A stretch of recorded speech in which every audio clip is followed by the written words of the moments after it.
জানেন না ডিসপ্লেগুলো কিভাবে সেট আপ করতে হয়। আসসালামু আলাইকুম বন্ধুরা, আশা করি সকলে ভালো আছেন। প্রিয় বন্ধুরা, এই মুহূর্তে আমাদের হাতে একটি ডিসপ্লে দেখতেছেন। তো আজকে আপনাদেরকে দেখাবো কিভাবে আসলে সঠিক নিয়মে ডিসপ্লেগুলো সেট আপ করতে হয় বা লাগাতে হয়। তো অনেকেই আমরা জানি না যে ডিসপ্লে লাগানোর পর অনেক কাস্টমার আমাদের কাছে দেখা যায় 15 দিন বা 1 সপ্তাহ পর নিয়ে আসে যে ভাই আমার ডিসপ্লেটা হোয়াইট হয়ে গেছে বা ভুলু হয়ে গেছে, ডিসপ্লের ভিতরে দাগ দাগ হয়ে গেছে। এর কারণ কি? নতুন ডিসপ্লে লাগানোর পর এরকম সমস্যা কিন্তু অনেকেই ফেস করছেন। তো আজকে দেখাবো একটা সঠিক নিয়ম, যেটি ধারা আপনার ডিসপ্লে যদি এভাবে লাগান তাহলে কখনো আর এই বিপদের সম্মুখীনগুলো হতে হবে না। তো এই মুহূর্তে আমাদের কাছে একটি ডায়মন্ডের ডিসপ্লে আছে, যাই হোক এই ডিসপ্লে, আর যেহেতু একটা আইটেল ফোনে আমরা সেট আপ করবো ডিসপ্লেটা, আর এই ডিসপ্লেটা যখন আমরা অবশ্যই সেট আপ করার পূর্বে আগে ভালোভাবে এই ফ্রেমটা ভালোভাবে ক্লিন করতে হবে, ঠিক আছে?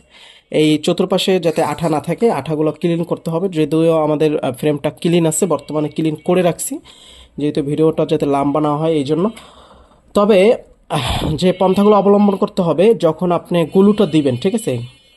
মূল প্রশ্ন হলো, গুলুতে কিন্তু এক ধরনের বিষাক্ত কেমিক্যাল থাকে, যে কেমিক্যালে কিন্তু র্যাবনটাকে নষ্ট করে ফেলতে পারে। তো আমরা যদি আঠাগুলো ব্যবহার করব তখন অবশ্যই আমাদের যে কাজটা করতে হবে আপনাদেরকে আমরা দেখাচ্ছি। তো আমি যে আঠাটা ব্যবহার করতেছি এটি হলো T7000, এটি হলো মেকানিকের একটি ব্ল্যাক আঠা, মোটামুটি ভালো কোয়ালিটি।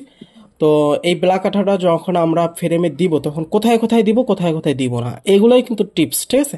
এই গোপন টিপসগুলো যখন জানা থাকবে তখন ডিসপ্লে কখনো ভুলো হবে না, কখনো সাদা হবে না, কখনো হোয়াইট হবে না, আবার দেখা যায় কখনো দাগ দাগ আসবে না ডিসপ্লের ভিতরে। এরকম সমস্যাগুলো আর আপনাদের হবে না। তো যারা ডিসপ্লে লাগাতে চান আমাদের ট্রেনিং সেন্টারে এসে কিন্তু ভালো কোয়ালিটির ডিসপ্লেগুলো পাওয়া যায়, আপনারা লাগাতে পারবেন। যাই হোক না কেন, আমরা কিন্তু এখন আপনাদেরকে দেখাবো কিভাবে ডিসপ্লেটা সঠিক নিয়মে লাগাতে হয়। তো প্রথমত যে কাজটা করতে হবে, এখানে ডিসপ্লে কিন্তু পিছনে একটা পেপার থাকে, র্যাবনের উপরেও একটা পেপার থাকে। প্রথমে যে কাজটা করতে হবে সেটা হলো এই পেপারগুলো এখান থেকে খুলে ফেলতে হবে। এরপরে অবশ্যই এটা খুলতেই হবে বন্ধুরা।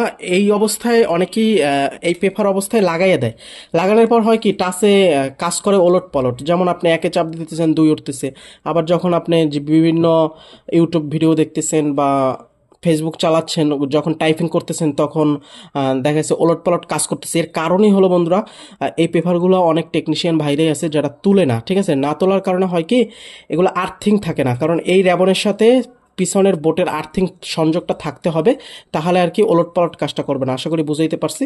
তো আমরা এখানে এই পেপারগুলো তুলে নিব, তোলার পর আস্তে করে পেপারটা সমানভাবে চাপ দিয়ে বসাই দেবো, ঠিক আছে? এখন কিন্তু ডিসপ্লের সাথে একটা আর্থিং রয়ে গেল, ঠিক আছে? আর এটা কিন্তু ডিসপ্লের এক ধরনের আঠা থাকে, যার কারণে এখানে লাইগা গেছে অটোমেটিকলি। অবশ্যই এই